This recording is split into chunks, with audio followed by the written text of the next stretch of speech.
Noah Wilson choked up and said, "Mom, can you find old friends and see who can invest a sum of money in the Wilson Group to help us tide over the difficulties?" "Investment?" Old Mrs. Wilson smiled bitterly. "Now that the M. Grand Group has banned us, who would dare to invest their money? Those old friends in the past are now avoiding me one by one and not answering calls. I can see through. How can there be any friends in this world? It is all interactions for benefits." Harold said angrily, "Grandma, if you say that there are no friends, only benefits, Charlie's rubbish. Why can he make friends with so many big people? And those big people give him so much face." Shouting, "Wade, Mr. Wade. What benefits can he bring to them?" The old Mrs. Wilson said with emotion. "This Charlie, don't look at it as a poor and vain rubbish, is really a little capable of talking to people and talking nonsense. I heard that the reason why these big people are so polite to him is that he can make them think that he is capable of doing fortune-telling. It's all fools, no different from the old fortune-telling man under the roadside tree." Harold asked puzzledly, "Then why do so many big people believe him?"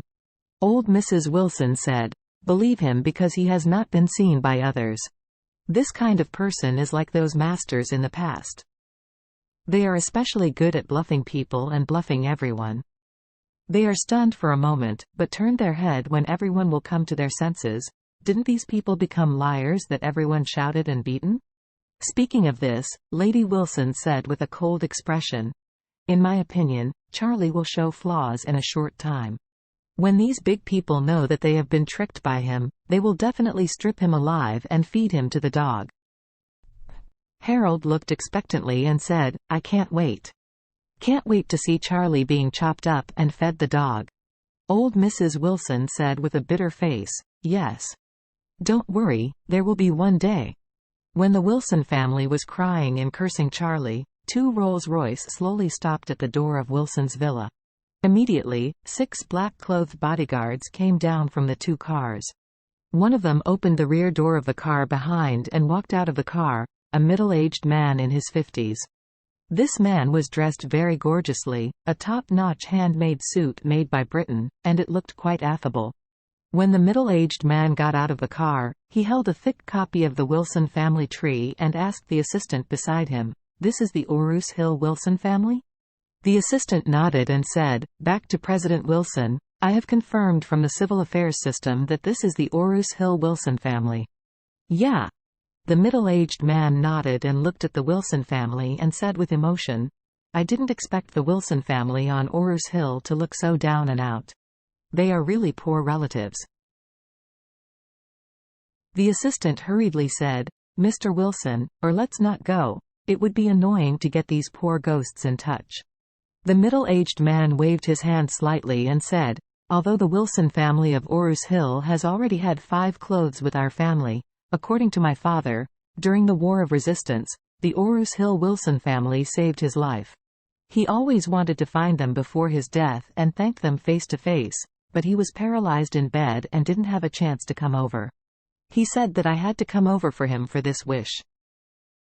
By the way, he sorted out the genealogy of his ancestors and included them."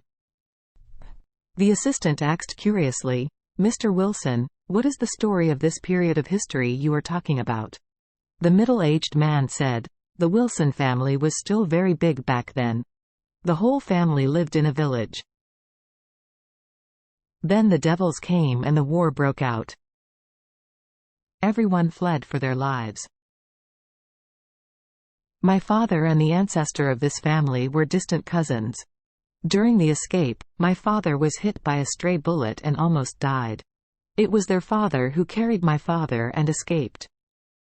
The assistant exclaimed and said, "So there is still such a relationship?" "Yes." The middle-aged man sighed and said, "Okay, go knock on the door." In the Wilson family house, the large family was sitting together and weeping sadly. When the doorbell rang, Noah Wilson hurriedly wiped away the tears and walked to the courtyard to open the door. Seeing a middle-aged man who was a few years older than him and with an arrogant expression standing outside the door, and seeing him with 6 bodyguards beside him, and 2 Rolls-Royces parked behind him, he knew he was a big man, so he couldn't help asking, "Can I help you?" The middle-aged man smiled slightly and asked him, "Are you a descendant of the Wilson family?" Noah Wilson nodded subconsciously. "Yes, my surname is Wilson. What's wrong?" The middle-aged man introduced himself. "Hello, my name is Fredman Wilson, the head of the Eastcliff Wilson family." Eastcliff Wilson family? Noah Wilson asked in surprise. "What do you mean? Why haven't I heard of it?" The middle-aged man smiled and said, "Our ancestors are family, and they can be regarded as distant relatives. My father and your father should be distant relatives, so when we are here, they can be regarded as relatives." Noah Wilson asked in surprise, "Are you also from the Wilson family?" "Yes." Fredman Wilson nodded and said, "This time I came to visit, mainly because of my father's entrustment before his death, to come to your house to express my gratitude to your old master in person.